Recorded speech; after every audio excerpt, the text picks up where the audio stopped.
Cordial bienvenida para todos ustedes. Es una alegría enorme, de verdad, volvernos a encontrar. Dándole gracias a Dios porque ese es el que nos permite encontrarnos. Y ya para todos nosotros es como familiar este sábado en el que tratamos varios temas que nos ayudan a iluminar nuestra vida. El tema que tenemos para hoy es bien importante porque de verdad toca el corazón y lo toca muy bien y nos permite comprender cuál debe ser nuestra posición frente a situaciones que se nos presentan en la cual como que no manejamos bien el amor. Para esto, hoy tenemos un invitado muy especial, también para ustedes muy familiar, y es Jordi, quien con sus enseñanzas, con sus comentarios, como que van iluminando nuestra mente y van despejando tantas dudas y van orientando nuestro actuar. Gracias, Jordi, por estar con nosotros. Bienvenido. Hola Rosalba, muchas gracias a ustedes. Como siempre, un gusto poder estar aquí, no solo contigo, sino con todos nuestros amigos que se conectan para poder estar juntos en este momento de reflexión. Así es, Jordi. Es una alegría enorme porque fíjate que veníamos pensando en que el tema de la infidelidad, que es el tema para hoy, a veces como que no lo tocamos porque nos da vergüenza, porque como que ocultamos mucho todo ese sentimiento que genera la infidelidad. Pero pienso que es oportuno también centrarnos en el punto de partida de una infidelidad. Y es aquel momento en donde los esposos se van dando o van estableciendo esa alianza y, y van dando ese compromiso, esa alianza de seguridad, ¿verdad? De fidelidad. Decimos, yo te recibo como esposo y te prometo serte fiel. Y ahí luego vienen a continuación una serie de circunstancias en las cuales la persona va entregando al otro cónyuge como la seguridad, te voy a ser fiel, voy a caminar contigo siendo fiel en todas las circunstancias que la vida nos coloque. Pero a veces, Jordi, como que olvidamos eso y se va distanciando ese compromiso, esa alianza, y sin lugar a dudas causamos mucho daño cuando olvidamos ese compromiso. ¿Te parece? Sí, así es, Rosalba, totalmente de acuerdo. A ver, la fidelidad dentro del matrimonio puede llegar un momento en que sea muy difícil de mantener. Bien, pero antes de entrar más en detalle, yo creo que sería bueno que empecemos diciendo qué es una infidelidad. Eh, Porque si preguntamos a las personas, ¿tú qué entiendes por infidelidad? Y yo ya he hecho el experimento en algunas conferencias, muchos responden de manera distinta. Algunos dicen infidelidad es el adulterio, otros dicen la infidelidad es no solo el adulterio, sino también un abrazo o un beso. Algunos, incluso hay personas que dicen también es infidelidad consumir pornografía. Entonces, cada persona tiene una concepción distinta de infidelidad. Bien, nosotros vamos a responder a la pregunta de la mano de un versículo de la Sagrada Escritura comentado por San Juan Pablo II. Y el versículo es el, del es el que se encuentra en el Evangelio de Mateo, que nos dice, en el que nuestro Señor Jesucristo nos dice, quien mira a una mujer deseándola, ya adulteró con ella en su corazón. Cuando Juan Pablo II comenta este versículo, nos dice que el adulterio no es una cuestión solamente de cuerpo, sino que previamente es una cuestión del corazón. ¿Bien? Y hay que entender que el adulterio es una, mejor dicho, la infidelidad es un atentado contra la totalidad de entrega que justamente es el amor. El amor es entrega. Y una característica de este amor, en este caso amor conyugal, es que es total, requiere una entrega total. Por lo tanto, una entrega de cuerpo, una entrega de afectos, emociones y por lo tanto también una entrega de la componente espiritual del ser humano. ¿Cuándo empieza a fraguarse o cuándo empieza a infiltrarse, podríamos decir de alguna manera, la infidelidad dentro de nuestro matrimonio. Se empieza a infiltrar cuando ese amor deja de ser total, cuando esa entrega deja de ser total. Es decir, cuando quizás los afectos, más que estar con el cónyuge, es decir, con el esposo, con la esposa, están quizás más con el amigo o con la amiga. En ese momento, muy posiblemente nuestro corazón ya le pertenece a esa amiga. Por lo tanto, es cuestión de tiempo que muy posiblemente le entreguemos no solamente el afecto, sino también el cuerpo. Y es ahí donde el adulterio se va a concretar de manera material. Pero, ojo, el adulterio del cuerpo es una expresión del adulterio del corazón, ¿vale? Entonces, cuando nuestro Señor Jesucristo nos dice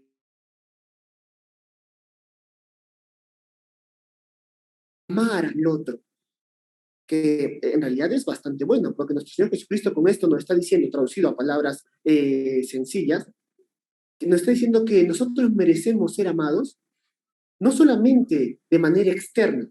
Ah, bueno, no me ha sido infiel corporalmente, no me ha sido infiel con el adulterio, entonces pues me es fiel, me ama. No, nuestro Señor Jesucristo dice, ojo, si tú vas a amar a alguien, tienes que amarlo desde el profundo del corazón, porque aunque quizás no cometas adulterio de cuerpo, puede que estés adulterando con tu corazón. Y de esa forma, la otra persona no merece ser amada. Y tú tampoco mereces ser amado. Yo hago la pregunta, ¿no? ¿A quién le gustaría ser amado por su cónyuge de una manera en la que no haya infidelidad de cuerpos, pero los pensamientos y los afectos pues estén en constante infidelidad, estén con otras personas? Yo creo que a nadie le gustaría eso, ¿no? Entonces, yo creo que esto podemos entender por infidelidad, ¿no? Es un atentado contra la totalidad de la entrega que es el amor.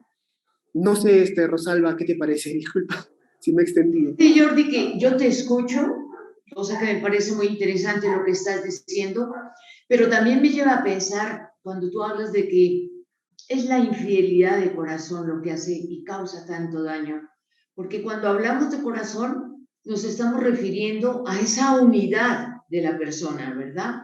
A esa mente que empieza con cada pensamiento a ir más allá de un compromiso de fidelidad, a esos sentidos que empiezan a desear, ¿no? Estar con el amigo o, como bien decías tú, estar en pornografía sintiendo una satisfacción al ver determinadas imágenes, etcétera, etcétera. Hay tantas maneras de ser infieles, pero a veces nosotros también, pienso yo, Jordi, que nuestra infidelidad puede estar basada en las carencias, como en nuestras heridas que no hemos trabajado, como en aquello que va pasando por la vida cuando cada uno de nosotros somos jóvenes, cuando vamos iniciando la primera etapa de la adolescencia, cuando iniciamos también ya una madurez y no hemos trabajado ciertos vacíos que nosotros tenemos.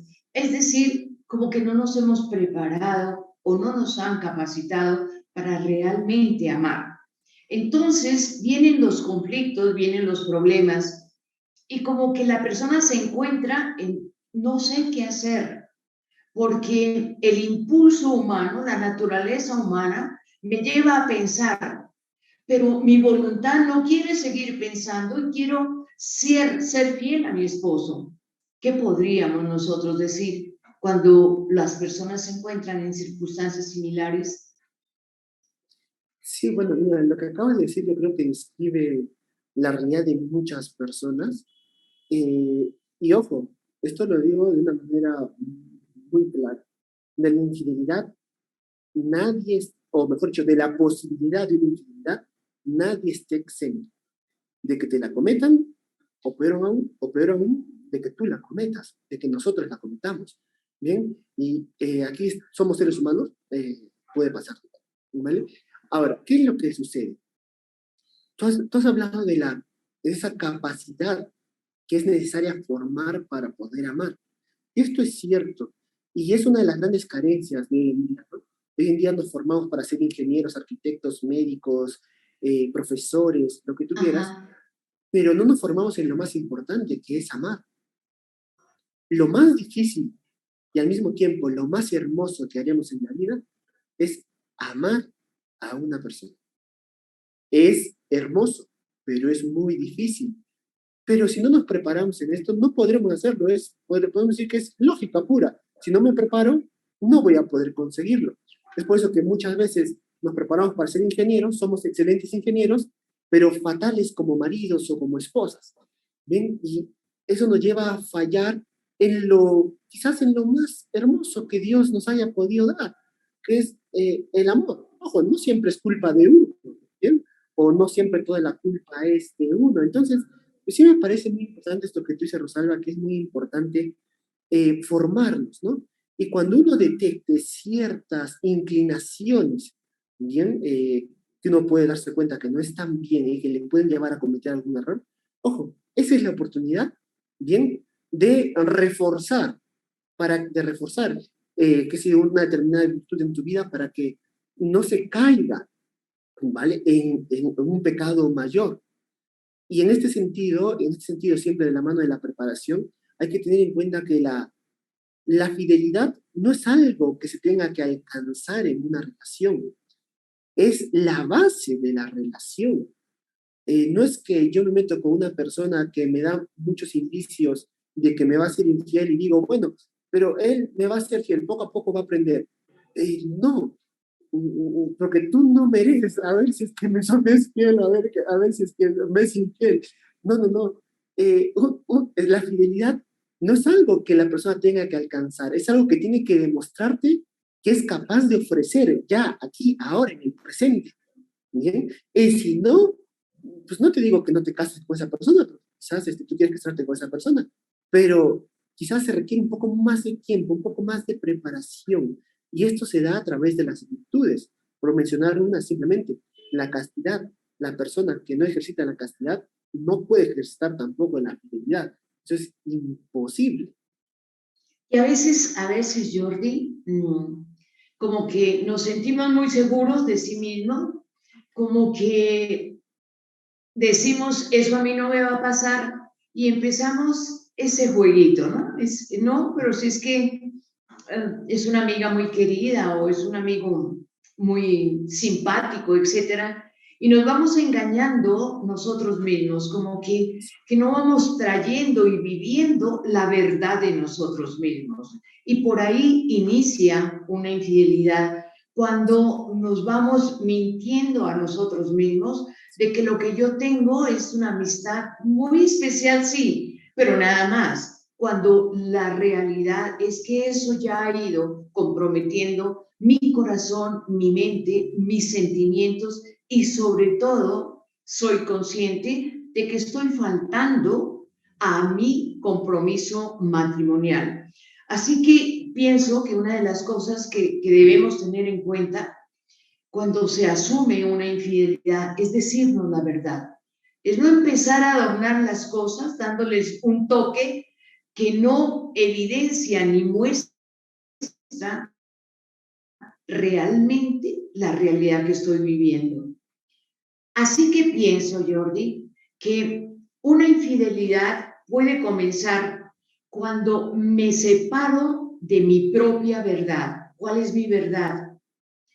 He hecho un compromiso matrimonial, tengo que ser fiel a esa promesa que di, no frente a seres humanos ni los invitados. Es que esa promesa y ese compromiso se hizo delante de Dios, que es el que nos permite realizar nuestra vida en el amor. Tú hablabas de la capacidad que tenemos todos para amar, y esa capacidad es tan inmensa cuando realmente colocamos nuestro corazón, nuestra mente y todo nuestro ser en Dios, que es el fundamento del amor. Entonces, como que ese amor empieza a irrigar tu pensamiento, tus sentimientos, tus palabras, y fluye delante de ti el amor, y fluye para los demás, para tu esposo, para tus hijos, y empezamos nosotros a capacitarnos en el verdadero amor, que se entrega. porque a veces confundimos, ¿verdad? Que nos casamos como para que tú me hagas feliz, pero se me olvida que yo también estoy comprometida en ese hacer feliz al otro. Y pienso también, Jordi, que tenemos que centrarnos en las verdades que van acompañando el caminar de nuestra vida matrimonial. No todos los momentos en un matrimonio son iguales. Hay en determinados momentos se presentan unas dificultades que no se parecen a las que se presentan con 3, 4, 5 o 10 años de vida matrimonial. Pero en todos los momentos debe estar una verdad. ¿Qué está pasando realmente con nuestra relación? ¿Qué está pasando conmigo y con mi capacidad de entrega de ese amor que prometí ser fiel hasta que la muerte nos separe? Entonces, como que empezamos a recortar ese compromiso, ¿no? Dije que hasta la muerte, pero es que resulta que tú roncas, pero es que resulta que estás llegando tarde, pero es que resultas que la manera como me dices buenos días no tiene ese calor que tenía en los primeros años o días de matrimonio. Entonces, yo ya empiezo a recortar el compromiso y en mi mente y en mi corazón, empezar a justificar el encuentro con amigos que van más allá de esa verdad, que yo sí lo sé, no así mi cónyuge, pero yo sí sé en qué ando, empiezo a adornar esa verdad con una situación de que es que también yo necesito tener amistades, es que también yo no me puedo quedar en casa, es que también mi marido no me abraza, etcétera, y yo necesito un abrazo. Entonces empieza la mentira a formar parte de la infidelidad. Creo que es un buen comienzo para meternos realmente, Jordi, en lo que es la infidelidad. Sí, bueno, todo lo que has dicho me ha parecido súper, súper interesante y simplemente decir que va a ser esa vigilancia constante sobre el propio corazón, sobre la propia persona y también una sana vigilancia mutua entre cónyuges, lo que nos va a permitir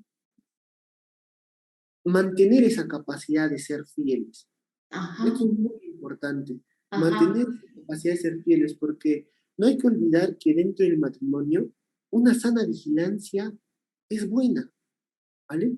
Como dice el refrán, el bueno vigilado llega a ser mejor, pero abandonado va camino de la desgracia. ¿Por qué? Porque somos seres humanos, tendemos muchas veces a cosas no buenas, de las que no nos enorgullecemos, ¿vale? Entonces, una sana vigilancia entre cónyuges es muy buena. Esto incluye, ojo, no tener ahí el celular con 20 contraseñas, que solamente las sé yo y mi esposa no la sabe, ¿no? ¿Por qué? Porque quizás estoy haciendo cosas raras. O tengo dos celulares, uno para la casa y otro para el trabajo. El trabajo, pues, sabe Dios lo que tendré por ahí, ¿no? Entonces, esta sana vigilancia es muy buena, ¿vale? No hay que tener miedo, ¿vale? Porque hace parte de, hombre, hace parte de la vida. Y muchas veces mi esposa, como mujer, se puede dar cuenta de cosas que yo como varón no me doy cuenta. O a veces no me quiero dar cuenta, también hay que decirlo de manera clara. Y te da un jalón de orejas. O a veces tú, como esposo, te puedes dar cuenta de cosas que tu esposa no se da cuenta. Bien, porque a tu esposa la proteges tú y a ti te protege tu esposa. Tu esposa sabe cómo son las mujeres. Tú sabes cómo son los varones. Alégrate, tienes alguien que te cuida, tienes alguien que te ama. Porque a veces nosotros o somos ingenuos o queremos ser ingenuos. Entonces, para evitar la consecuencia de esta, ajá. es bueno, hombre, es bueno, déjate vigilar de una manera sana por tu cónyuge. No te digo que estés con una cámara 24/7, por el amor del cielo, señor, desconfianza, ¿no? No, yo soy hacer, tener celos enfermizos. Pero es bueno, es algo muy bueno. Qué importante, Jordi, lo que estás diciendo, porque eso nos lleva a centrarnos en este punto de la reinterpretación que nosotros le damos a los problemas que se nos están presentando y que sin darnos cuenta, como que nos estás conduciendo hacia una infidelidad, ¿verdad? Entonces es justamente cuando tú y yo, en el caso de llevar una vida matrimonial, cada cual como que va interpretando los hechos a su manera y cada cual se los va como guardando.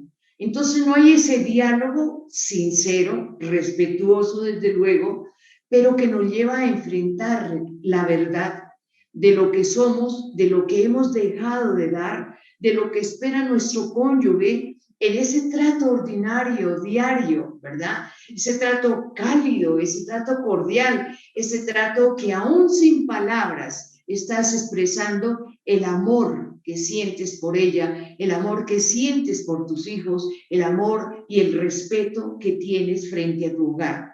Entonces, es importante también considerar que a veces la mente vuela demasiado rápido y hacemos una película muy propia que solamente satisface, ¿verdad? Nuestro acomodo de los errores que yo he cometido.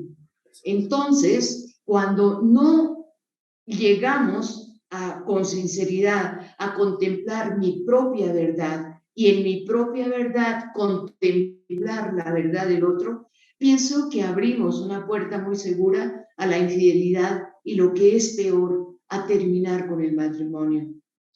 Sí, totalmente de acuerdo. Por ejemplo, cuando tú dices que hay que tener, bueno, cuando tú hablas de la reinterpretación de nuestra historia, ojo, esto es algo que pasa cuando descubrimos una infidelidad dentro del matrimonio. Yo quiero llamar aquí la atención sobre dos aspectos, basándome en un libro que leí.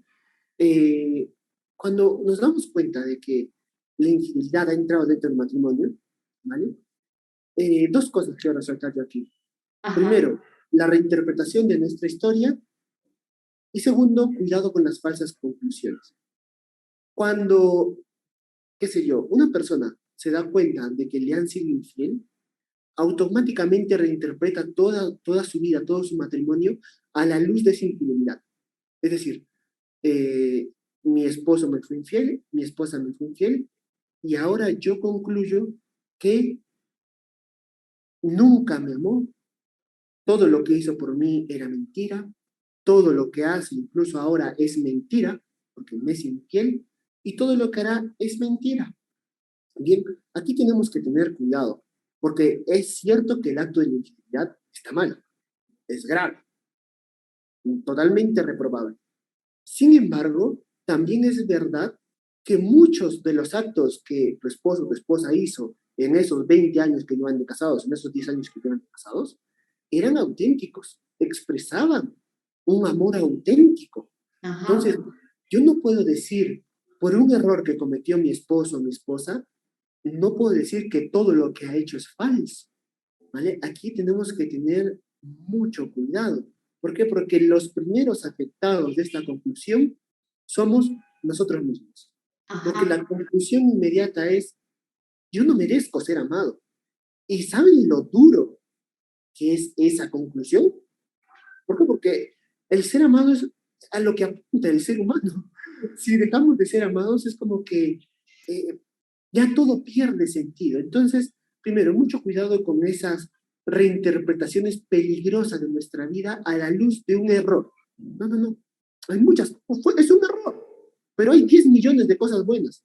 No digo que no que cierres el ojo al error. No, no, no. Abre los ojos, soluciona, remedia, pero no le quites importancia a todo lo demás que es bueno y que han hecho por ti. ¿Vale? Primero eso. Segundo, eh, cuidado también con esas falsas conclusiones, como que uno dice, no, yo no merezco amor, yo no soy suficiente. Ajá. Ten cuidado porque el hecho de que a ti te sean infiel o que tu pareja o que tu esposo o tu esposa vaya a buscarse una aventura por fuera, no significa que la carencia sea necesariamente tuya. Ojo, cuando se da infidelidad, aquí las dos personas están metidas en el juego, ¿vale? Las dos tienen su grado de responsabilidad. Evidentemente, el que ha cometido la infidelidad tiene más responsabilidad, pero no significa que tú tengas una carencia, ¿vale? ¿Por qué? Porque, para empezar, tú eres ser humano. Y desde el momento en que tú eres un ser humano, eres limitado. No puedes darle todo a la otra persona. Quizás la otra persona anda buscando, tonterías, no quiero usar otra palabra, ¿vale? Y tú no tienes por qué dárselos. Un exhibicionismo, tú no tienes por qué darlo. Unas aventuras locas, tú no tienes por qué darlas. Entonces, no es que tú no seas suficiente, no es que el problema sea tuyo, necesariamente. No, no, no. Es que eres humano. Y el hecho de que hayas sufrido una infidelidad no significa que tú seas el problema. Así que mucho cuidado con esas falsas interpretaciones, bien, que a los primeros que van a afectar es a nosotros mismos, a la persona que comete la infidelidad. ¿Bien? Y no hay que olvidarnos que se denigra más el que ofende que el que es ofendido.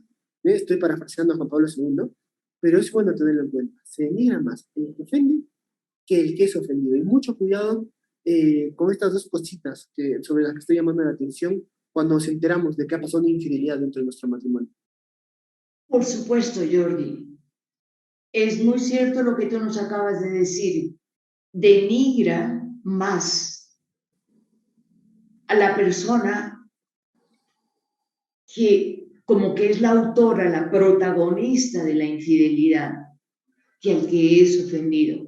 Pero yendo un poquito más allá, pienso que ya podemos hacernos la siguiente pregunta, ¿no? Y es, ¿se puede ser feliz después de una infidelidad? Pienso que podríamos completar el tema y preguntarnos, Jordi, ¿cuál podría ser el manejo más adecuado ante la experiencia de una infidelidad? Se me ocurre que podríamos interrogarnos, ¿podemos ser felices después de una infidelidad? Y como que me voy colocando en una situación de comprensión frente al otro, cuando decías tú que es toda esa película que uno se arma justificando mis errores y cargándote a ti como el culpable de todo el momento que estamos viviendo de infidelidad. Entonces, como que el comprender la circunstancia tuya, mi circunstancia, que exige también la verdad de la cual hemos enfatizado mucho en este programa, debemos conocer nuestra propia verdad, nuestros propios límites, nuestras propias mentiras, porque es que a veces vivimos en una mentira.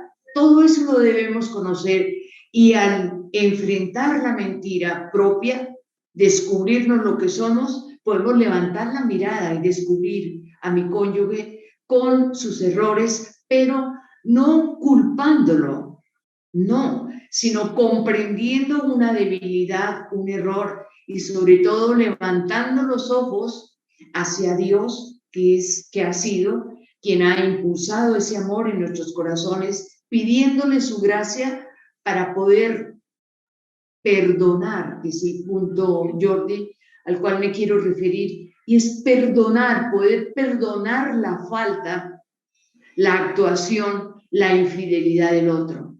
Muchos se niegan a perdonar, dicen, yo no puedo perdonar eso. Entonces, como que de una u otra manera nos vamos cerrando antes de intentar realmente abrir el corazón, amar y recordar lo que tú nos decías también, esos momentos tan hermosos, esa alegría, esa realización, porque es que el ser humano se realiza en el otro, ¿no? Entonces, cuando se caminaban los dos de la mano, cuando se entregaban esos discursos hermosos de amor, es recordar eso y es darle primacía al amor y no al sentimiento de censura que agota toda posibilidad de perdón. Sí, así es, Rosalba. Respondiendo a la pregunta que tú has planteado, ¿se puede ser feliz después de una infidelidad? Ve, depende. Si realmente lo quieres, sí, podrás ser feliz. Si realmente lo quieres, y ojo con lo que digo, y te abres a la gracia de Dios. Porque aquí no hay cuentos que valgan. Perdonar una infidelidad exige la presencia de Dios. Por más virtuoso que seas, solito automático no te sale. Así es. se necesita aquí la gracia de Dios. Ahora, eh, cuando, por ejemplo, cuando tú nos dices que no se trata de culpar al otro, esto es algo muy importante. Ojo, el perdón no significa cerrar los ojos al acto cometido o a la ofensa cometida, todo lo contrario.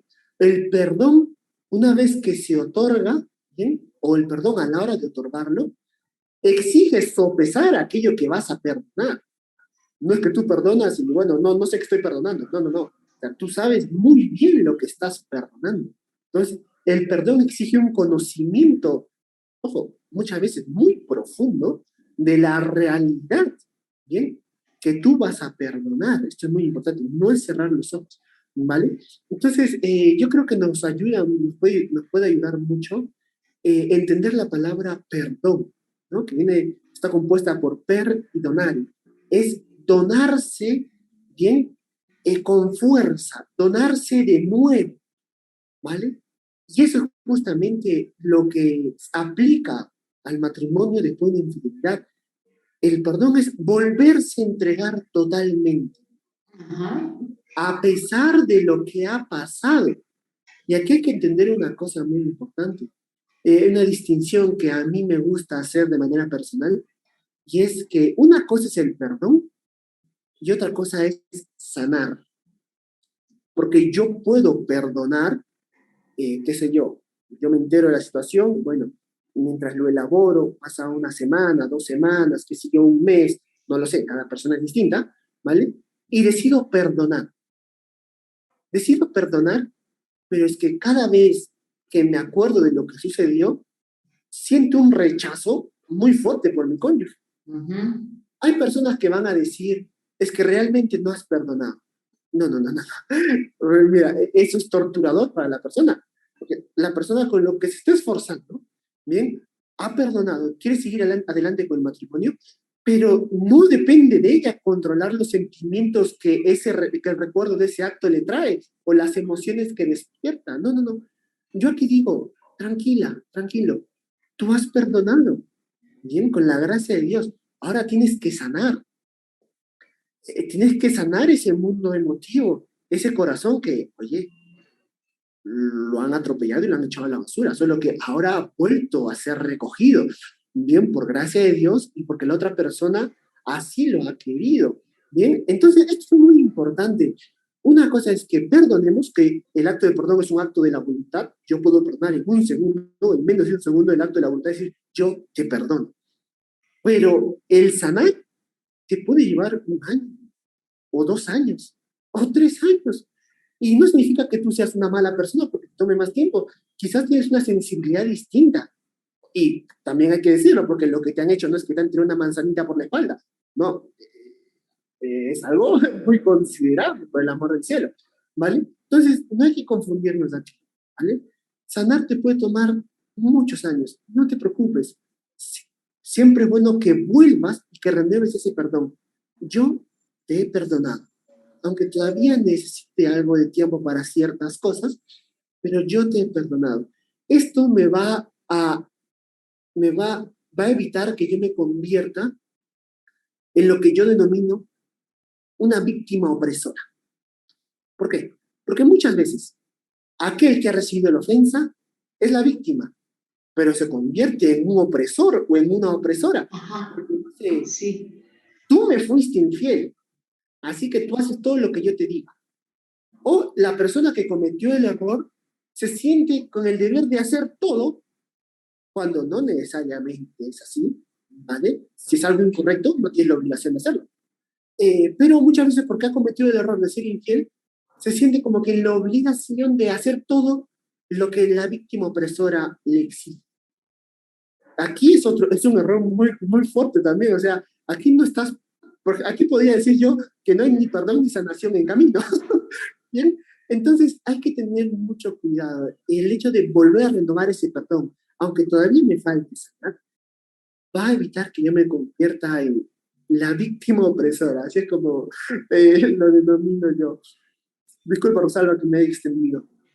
Pero me llevas a pensar en lo siguiente, y es que El problema no es de memoria, el problema y la herida se ha dado en el corazón. Y entonces a veces pensamos que porque nos acordamos, no hemos perdonado. Para perdonar hay que comprender, hay que, como decías tú, en esa donación de amor, de entendimiento, de unidad como cónyuges, te comprendo perfectamente el error como debilidad. O sea, la infidelidad sigue latente, pero el error te lo comprendo. Yo te perdono, etcétera, etcétera, pero no necesariamente tengo que olvidarlo. Seguramente me moriré y lo primero que sale aquí es, hasta el último momento, la infidelidad que hace tantos años, 10, 15, 30 o 50 años, mi esposo cometió. Entonces, para sanar, como bien nos decías tú, hay que dejar que sea el amor el que vaya cubriendo con la comprensión, el entendimiento y la unidad de cónyuges, ¿verdad? Y dejar que mi memoria también vaya retirando un poco el tono fuerte que le voy dando al recuerdo. Pero yo puedo perdonarte, sin embargo, me acuerdo, pero ese recuerdo me sirve a mí para transmitirle a mi cónyuge una enseñanza que he recibido. Mira, tenemos que cambiar esto. Mira, estábamos mal en esto. Mira, como nos sentábamos a comer y a discutir quién paga el recibo, no debemos hacer eso. Debemos dejar eso para otra oportunidad. Entonces, así, Jordi, como que se va viviendo una unidad en y cómo cada cual la pueda vivir, porque es que siempre somos humanos y, ay Dios mío, los errores están delante nuestro, debemos esforzarnos para que en todo lo que se piense, se diga y se haga en relación con una vida familiar, con el trato, con mi cónyuge, sea realmente dignificante para el otro. Entonces, en la medida en que eso tengamos en cuenta, pues creo que un matrimonio puede caminar en el error, pero en la enseñanza y en el amor que construye y edifique a ambos. Sí, mira, lo que has dicho sobre el perdón y la memoria, ¿no? Muy importante. El perdón no excluye la memoria. Como bien dice el Catecismo de la Iglesia Católica cuando habla del perdón, dice, muchas veces no está en nuestras manos olvidar. Correcto. A ver, hay que ser sincero. Un matrimonio lleva casado 25 años y sufre una infidelidad, olvídalo. No puedes, ¿cómo olvidas una infidelidad?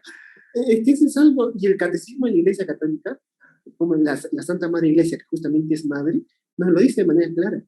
No está en nuestras manos olvidar, Ajá. pero sí podemos rezar y hacernos intercesor, fíjate, ante Dios por nuestro hermano, por nuestro cónyuge. Muy Esto es un bien. lenguaje que va a otro nivel. Fíjate, ya no te dice que le perdones nada más, lo que dice que te conviertas en intercesor del que te ofendió. Esto es increíble, esto sin Dios es imposible hacerlo. Pero a esto está llamado el matrimonio, porque está llamado una entrega total, incluso después de que te hayas. Esto es algo muy fuerte, esto es algo muy fuerte, y que solo se hace con la gracia de Dios. Y como decía también un autor, pues, complementando, ahora me acuerdo yo, ¿no? Complementando a lo que dice el Catecismo de la Iglesia Católica, dice que el perdón exige la memoria y se contrapone al olvido. Cuando decimos esto, no se refiere a que hay que estar recordando bien con rencor, con ira, lo que hizo, no, sino como bien dijiste, Rosalba, tú, es purificando ese recuerdo de esos tonos elevados, ¿no? Y de esas emociones que puedan generar en mí. Pero no significa olvidar totalmente lo que pasó, ¿no? Porque, ojo, cuando uno otorga el perdón, conoce la realidad que está perdonando. Y hay veces que esto que uno perdona es una gran lección, una gran riqueza, que yo no puedo echar al tacho de la basura de... ¿Por qué? Porque si guardo memoria de aquello que pasó, ojo, sin rencor, sin ira, ¿bien? Porque poco a poco el Espíritu Santo va purificando esa memoria. Gracias a eso yo podré evitar errores futuros y decir, oye, amor mío, oye, gordito, oye, gordita, no lo sé. Eh, la última vez que empezamos a andar este camino, terminamos fatal. La última vez que tú hiciste esto, y no te lo digo por echártelo en cara, sino por cuidar nuestro matrimonio, o la última vez que yo hice algo así, terminamos mal, nos equivocamos. Entonces, ¿ve? El perdón en este sentido exige la memoria. Exige este tipo de memoria para evitar que se vuelva a caer en el error. Bien, y bueno, yo creo que se podría decir aquí muchísimas más cosas, pero el tiempo se nos ha ido, Rosalba. Así es, Jordi, pero podemos terminar diciendo que el matrimonio es un viaje en proceso de toda la vida, en la que ambos crecerán como personas, ¿verdad? Cada cual aportamos cosas hermosas, cualidades lindas. Ay, pero también tantos errores que cometemos debido a nuestras debilidades. Pero los errores de uno y otro nos sirven como espejos en donde debemos encontrar ese amor que nos ha unido y levantar los ojos a Dios y darle gracias, porque en Él vivimos los problemas, las dificultades, y Él sigue iluminando y acompañando nuestra vida matrimonial. Así que yo creo que con eso podemos cerrar. Ojalá, Jordi, nos acompañes en próximos programas y podamos seguir profundizando y tocando estos temas que, como digo, nos sirven a todos. Muchas gracias, Jordi. Gracias a quienes nos acompañaron y muchas bendiciones para todos los que hacen posible la realización de este programa. Gracias.